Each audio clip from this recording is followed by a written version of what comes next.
Hi guys, it's Kendra from Kendra's Cupboard, and today I'm going to be showing you how to make the most delicious, juiciest, scrumptious oven roasted chicken with a 24-hour brine, and it's going to be stuffed and covered in delicious garlic herb butter. If you want to see the final results, keep on watching.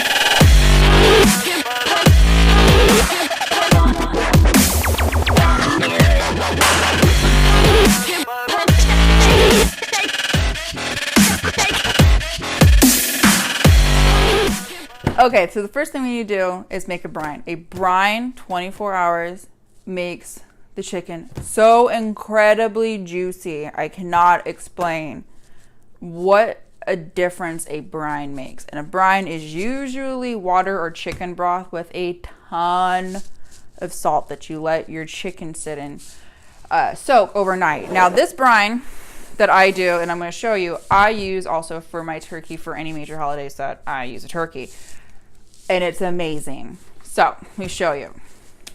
We're going to need 3 cups or 1 box of chicken broth. Next, half a cup of salt. I don't know what it is about chicken broth and some salt that make straight up voodoo on your chicken, but it works and I'm not going to question it. That is the main part of a brine. If you want to do just that, that's great too. I add a ton of seasonings and deliciousness into it. So we're gonna add some peppercorns, or you can just do the shake pepper. I add peppercorns. I always use freshly cracked pepper.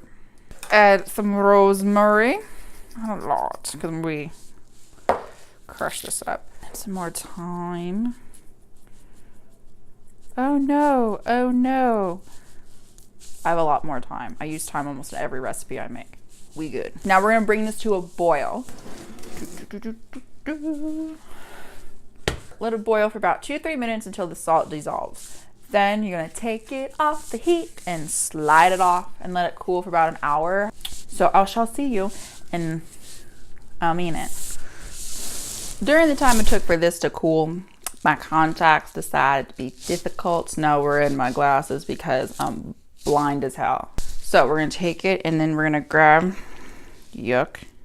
Make sure you got all the guts and the grossness out of it. Breast down. Now what we're gonna do is we're gonna take our brine, the deliciousness of it all, and pour it right in. Now we're gonna get a bunch of ice. So this stays cold because you need icy salt water for the brine to get it juicy. Oh yeah. Your chicken's not fully submerged, so we're going to take just some normal water. You can use tap water. I have an extra gallon of water laying about. Okay. I like to tip the bird up just a little bit to make sure the cavity is full. The goal is to submerge the bird and have about 1 inch of water above. Put saran wrap on top of it or whatever you need to use to cover it. And then we'll take a look at it when it's time to cook tomorrow. Hello, which is the next day. About time we start this dinner going. So what we need to do before we even touch the chickens, we need to make our garlic and herb butter. Take a stick of butter. Room temperature. Smash it up a little bit. Okay. We are going to add, again, like a teaspoon, like this much, thyme. Same amount of sage, and then another like this amount of rosemary, but since it's dry I like to crunch it up a bit. I don't know if you can hear it. How could I almost forget salt and pepper? Lots of freshly cracked pepper. I love freshly cracked pepper. I love freshly cracked pepper. And then some salt as well. Good. I know I go through a lot of garlic because we love garlic in this house. Oh, yes. Oh, this is a good one, too. So we're going to do about 2 cloves. Okay. Because we all know your girl loves some garlic. We're going to chop this up really fine. Come on, Brenda. There we go. Ready? Love that sound. Oh, there's a little bit more. Take your fork, and we're just going to mash this up real nice and just blend it. till everything's well incorporated.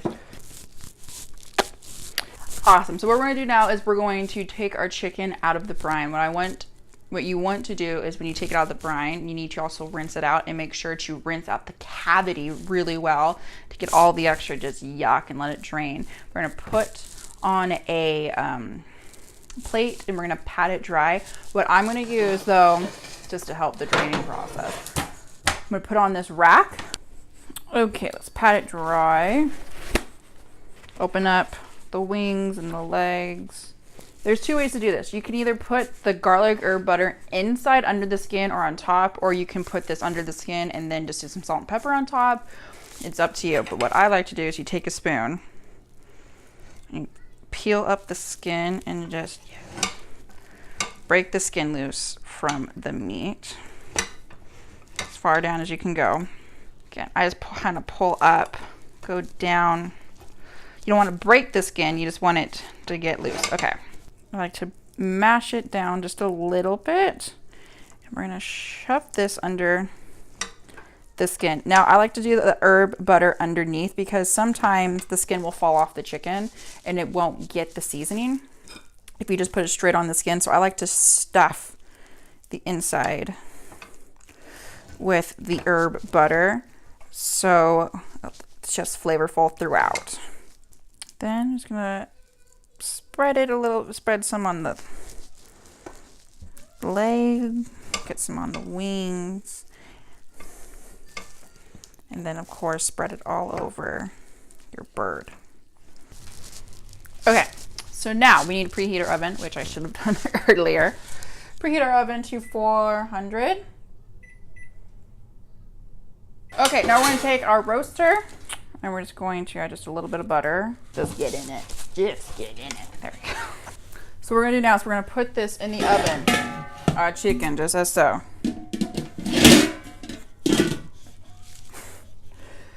Put this in your oven for 40 minutes covered. Then we're going to take this off and let it cook for about 20 minutes to half an hour. Okay. Uncovered. To the point, and then it's going to do about 10-15 minute intervals until the point where the breast is 170 degrees with a meat thermometer. So let's do that. Oh my gosh. I don't know if you guys can see. Look at that. Okay, before you cut this up, you need to let this rest, which means don't touch it for like 20 minutes, which is the perfect time for you to make your mashed potatoes, a green, get your bread warmed up. I'm gonna make my sides and I'll see you on the flip.